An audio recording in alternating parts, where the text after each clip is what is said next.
আমি ছোট্ট একটি বিষয় নিয়ে একটি সংক্ষিপ্ত মেসেজ বা বার্তা দিতে চাই। আল্লাহ রাব্বুল আলামিন কিয়ামতের ময়দানে আমাদের আমল গুনবেন না মাপবেন? আমল কি গণা হবে, কাউন্ট করা হবে, না ওজন করা হবে? ওজন করা হবে। আল্লাহ রাব্বুল আলামিন কোরআনে হাকিমে বলেছেন, ফামান ইয়া'মাল মিসকাল যাররাতিন খায়রান ইয়ারাহ। যে ব্যক্তি জাররা পরিমাণ, যেটার পরিমাপে ওজনে জাররা পরিমাণও কোনো ভালো কাজ পাওয়া যাবে, সে তার বিনিময়ে আল্লাহর কাছে পাবে। আর যদি কেউ জাররা পরিমাণে খারাপ কোনো কাজও করে, সেটার কারণে শাস্তি এবং তিরস্কারের মুখোমুখিও তাকে হতে হবে। আমলের মধ্যে সবচেয়ে ওজনী এবং ওয়েটফুল আমল, সবচেয়ে ভারী আমল হলো বান্দার উত্তম আচরণ, সুন্দর চরিত্র। বাহ্যিক যে আমল আছে, এই আমলগুলোর গুরুত্ব অবস্থা ভেদে এবং এর বিধান ভেদে পরিবর্তন হয়, কম বেশি হয়। ফরজ বিধান, ফরজ আমল এর গুরুত্ব সবচেয়ে বেশি, ওয়াজিব, তারপরে এরপরে সুন্নাত, এরপরে সাধারণ নফল। কিন্তু বান্দার কিছু চারিত্রিক আমল আছে, যে আমলগুলোকে আমল হিসাবে আমরা বেশিরভাগ মানুষ জানিও না, মানিও না, যার কারণে আমরা অনেকেই জান্নাতে যাওয়ার প্রতিযোগিতায়, জান্নাতে যাওয়ার দৌড়ে পিছিয়ে আছি। হয়তো আমি নামাজ কালাম পড়ছি, আমি রমজানের রোজাও রাখছি, আমি আলহামদুলিল্লাহ অনেক বড় বড় হারাম কাজ থেকেও বেঁচে থাকছি, এরপরও জান্নাতে যাওয়ার যে প্রতিযোগিতা, যে কম্পিটিশন, সেখানে আমি পিছিয়ে আছি আমার অজানা বড় বড় কিছু ভুলের কারণে। যে ভুলগুলোকে বড় ভুল তো পরের কথা, ভুলই মনে করি না আমরা। এরকম একটি বিষয় হলো মানুষের চারিত্রিক যে ত্রুটি আছে সেগুলো। চারিত্রিক ত্রুটি বলতে আমরা সুনির্দিষ্ট কিছু বিষয়কে বুঝি। চারিত্রিক ত্রুটি বলতে এক দুটি বিষয় নয়, বিশাল বড় লম্বা তালিকা এবং লিস্ট আছে। সে লিস্ট ধরে ধরে যদি দেখা হয়, তাহলে দেখা যাবে যে এই ত্রুটিগুলো কি পরিমাণ আমাদের মাঝে আসে। আমাদের বাহির সুন্দর, মুখে দাঁড়িয়ে আছে, মাথায় টুপি আছে, গায়ে জুব্বা আছে, আমরা অনেক ভালো কাজ করছি আলহামদুলিল্লাহ, কিন্তু এর পাশাপাশি যদি আমার ভেতরটাকে আমি সংশোধন না করি, আমার মনটাকে আমি পরিশুদ্ধ না করি, তো আল্লাহর কাছে কিয়ামতের ময়দানে এই আমল খুব একটা কাজে নাও দিতে পারে। একটি আয়াত আপনারা এর আগে শুনেছেন, আল্লাহ রাব্বুল আলামিন বলেছেন, ইয়াউমা লা ইয়ানফাউ মালুন ওয়ালা বানুন। দুনিয়ার সম্পদ, সন্তান, বড় বড় পরিচয়, এগুলোর কোনোটি আখিরাতে আল্লাহর কাছে কাজে আসবে না। ইল্লা মান আতাল্লাহ বিকলবিন সালিম। যে ব্যক্তি একটা পরিচ্ছন্ন ফ্রেশ অন্তর নিয়ে আল্লাহর কাছে যেতে পারবে, যে অন্তর আল্লাহ তাআলা তাকে দিয়ে দুনিয়াতে পাঠিয়েছেন। মাতৃগর্ভ থেকে যখন আমরা এসেছি, আমাদের যে অন্তর ছিল, এই অন্তরে কোনো প্রকার হিংসা ছিল, বিদ্বেষ ছিল, কোনো প্রকার বাজে কোনো গুণ এই অন্তরে ছিল না। অন্তরটা ছিল ফ্রেশ। এই অন্তরটাকে আমরা নোংরামিতে পরিপূর্ণ করেছি। একজন ইমানদার স্ট্রাগল করবেন, যুদ্ধ করবেন নিজের সঙ্গে, যে আমার অন্তরকে আবার আমি আমার শৈশবের মতো, শিশুকালের মতো, নবজাতক শিশু অবস্থায় যেরকম আমার অন্তর ফ্রেশ ছিল, আমি সেরকম অন্তরটাকে পরিচ্ছন্ন করার স্ট্রাগলটা অন্তত করব, সংগ্রামটা অন্তত করব, চেষ্টাটা অন্তত করব। এটা হলো খাঁটি ইমানদারের কাজ। অন্তর দ্বারা মানুষ যে সমস্ত খারাপ কাজ করে থাকে, সেগুলোর তালিকা আজকে বলার সময় নয়। আমি শুধুমাত্র একটি বিষয় ফোকাস করতে চাই, আর সেটি হলো আমাদের চারিত্রিক ত্রুটি, যেটা খুব বেশি আমরা অনুভব করতে পারি না। তার মধ্যে থেকে একটা হলো, যেটার সাথে অন্তরের সম্পর্ক আছে, বাহ্যিক অঙ্গ প্রত্যঙ্গের সম্পর্ক আছে, সেটা হলো মানুষের সামনে আমরা প্রশংসা করতে খুব পছন্দ করি, আর পেছনে বদনাম করতে পছন্দ করি। এই রোগটা আমাদের মধ্যে আছে না নাই? এবং কেউ যদি ধরুন কারোর বদনামি করে আপনার সামনে, সাধারণত আমরা কি করি? সৌজন্যতার খাতিরে, যে লোকটা আমার সামনে অমুকের বদনামি করছে, তার সাথে একটু তাল না মেলালে কেমন হয়, এই জন্য তাল মিলাতে গিয়ে হলেও দেখা যায় আমিও তার সাথে ওই কুকর্মে সামিল হই, এবং নিজের অজান্তে ওই ভদ্রলোকের বিরুদ্ধে এই লোকের যে নিন্দাবাদ, এটার সাথে আমরা সায় দেই, মাথা নাড়ি, অনেক সময় যোগ দেই, হ্যাঁ আপনি ঠিকই বলেছেন, করে নিজের আমল নামকে ধ্বংস করি। আছে না নাই? আবার যেই লোকের সামনে আপনি প্রশংসা করছেন, ওই লোকটারই পেছনে দুর্নাম করছেন। এই রোগগুলো আজ জনে জনে আমাদের মধ্যে আছে না নাই ভাই? সামনে প্রশংসা করছেন, কিন্তু পেছনে যাওয়ার পর বা তার অগোচরে আপনি সুযোগ পেলে, চান্স পেলে বদনাম করছেন। ওই লোকটারই সামনে আপনি বদনামি করেন না, সামনে করেন প্রশংসা আর পেছনে করেন বদনাম।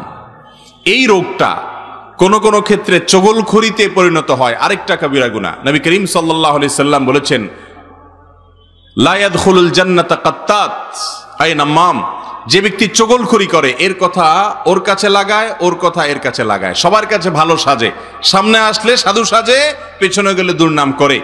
এই রোগের মানুষ, এই বদনামি করা মানুষ, একজনের কথা আরেকজনের কাছে লাগালাই করা মানুষ, সামনে গিয়ে আরেকজনের দুর্নাম, আবার তার কাছে গিয়ে এই লোকের দুর্নাম করা মানুষ, এরা কখনো জান্নাতে যেতে পারবে না। আপনি যদি জান্নাতি হতে হয়, মুত্তাকি হতে হয়, আপনি যদি আপনার আখলাকটাকে উন্নত করতে পারেন, যেই উন্নত আখলাক মিজানের পাল্লায় সবচেয়ে ভারী হবে।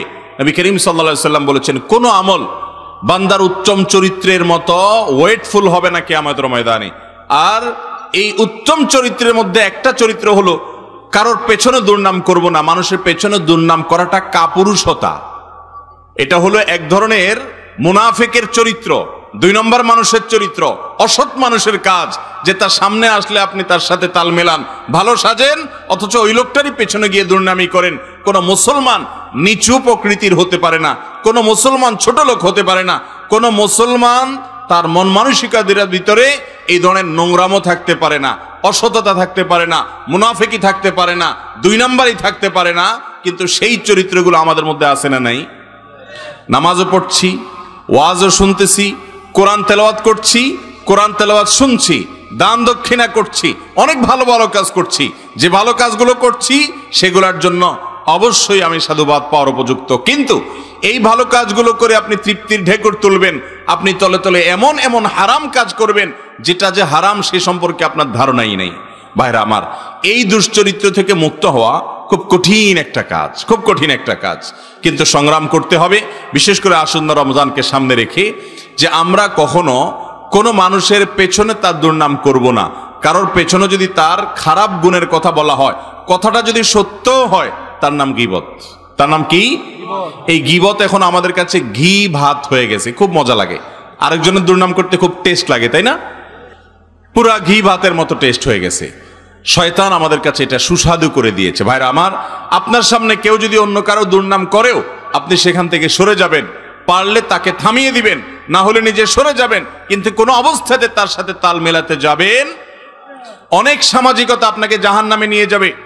কোনো মন্দ কাজে কোনো প্রকার সামাজিকতা রক্ষা করা যাবে না।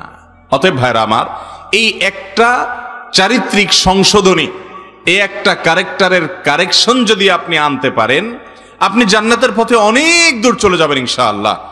আমি নিজেও এটার জন্য নিজের সঙ্গে নিজে যুদ্ধ করি, স্ট্রাগল করি। আপনাদের জন্য দোয়া করি, আমার জন্য দোয়া করবেন।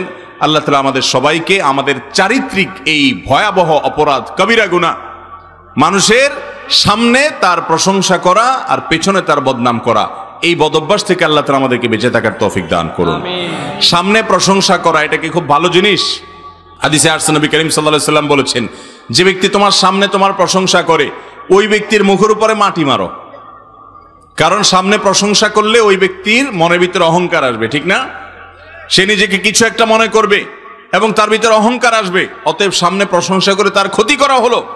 সামনে মানুষের দোষের কথা বলতে হয় মহব্বতের সাথে, বিনয়ের সাথে, ভদ্রতার সাথে, সৌজন্যতার সাথে, আন্তরিকতা এবং দরদ এবং মায়ার সাথে যদি বলা হয়, ভাই মনে কিছু করবেন না, আপনার সব ভালো, মাশাআল্লাহ, এই বিষয়টা একটু আপনি যদি একটু কারেকশন করেন, আপনি আরো ভালো হয়ে যাবেন। কৌশলে, হিকমার সঙ্গে, প্রজ্ঞার সঙ্গে, কোরআন এবং হাদিসের আলোকে আপনি সামনে দোষের কথা বলবেন আর পেছনে ওই লোকটারই অগোচরে অন্যদের কাছে তার প্রশংসা করবেন। তাহলে সমাজের সম্প্রীতি তৈরি হবে, ভালোবাসা তৈরি হবে, অন্যরা তার সম্পর্কে ভালো ধারণা তাদের মধ্যে তৈরি হবে, তাদের মধ্যে পারস্পরিক সৌহার্দ্য তৈরি হবে। আর সামনে প্রশংসা করলে ওই লোকটা অহংকারী হবে, দাম্ভিক হবে। পেছনে যদি তার বদনামি করেন, তাহলে তার সম্পর্কে সমাজের মানুষের ধারণা নষ্ট হবে এবং সমাজ ধ্বংসের দিকে যাবে। অতএব ইসলামের এই সুমহান সৌন্দর্য যদি আমাদের মধ্যে না আসে, তো আমরা কখনো ভালো মুসলমান হতে পারবো না। আমরা নিজের সঙ্গে সংগ্রাম করবো তো ইনশাআল্লাহ। কারোর সামনে তার প্রশংসা নয়, প্রশংসা হবে পেছনে, আর দুর্নাম হবে সামনে। আমরা করি হুবহু উল্টা, সামনে আসলে পামপট্টি দেওয়া ছাড়া আর কোনো কাজ আমাদের নাই। ভাই আপনার মতো মানুষ হয় না ভাই, কি বলেন ভাই?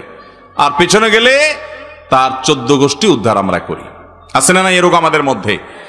এই রোগটা কোনো ছোটখাটো রোগ না ভাই, ক্যান্সারের মতো রোগ, ঈমান নষ্ট হওয়া, তাকওয়া নষ্ট হওয়ার মতো একটা রোগ, বান্দার হক সংশ্লিষ্ট একটা রোগ। কত হাজার মানুষের বদনামি করছেন, এই সমস্ত মানুষ আপনার বিরুদ্ধে কিয়ামতের ময়দানে বাদী হয়ে দাঁড়াবে, হাজার হাজার মামলার আসামি হয়ে যাচ্ছেন। অতএব ভাইরা আমার, এই ঠোঁট কন্ট্রোল করা শিখতে হবে, যে আমার দ্বারায় কারোর অধিকার নষ্ট হবে না, সামাজিক সম্প্রীতি নষ্ট হবে না। আল্লাহ তাআলা আমাকে আপনাকে আমাদের সবাইকে আমল করার তৌফিক দান করুন। গোটা সমাজ আজ তেলবাজে ভরে গেছে ভাই, সামনে শুধু কিভাবে তেল দিবে, কিভাবে পাম্পট্টি দিবে, এই করা লোক সমস্ত জায়গায়, সব ক্ষেত্রে, অফিসে, আদালতে, রাস্তায় ঘাটে, ব্যক্তিগতভাবে, পারিবারিকভাবে, বিভিন্নভাবে দেখবেন যে মানুষ এই অপরাধের চর্চা করে। আছে না না এই রোগটা আমাদের মধ্যে? ভাইরা আমার, তেলবাজ, সামনে পাম্পট্টি দিয়ে আলা মানুষ কখনো ভালো চরিত্রবান মানুষ হতে পারে না। প্রশংসা হবে পেছনে, সামনে স্বীকৃতি হতে পারে, ভালো গুণের স্বীকৃতি দিবেন আপনি, প্রশংসা নয়, আর সামনে দিবেন কারেকশন। অন্যরা করে, আপনি সেখানে যোগ দিবেন না। আল্লাহ তাআলা আমাদের সবাইকে এই উন্নত চরিত্রটি ধারণ করার তৌফিক দান করুন।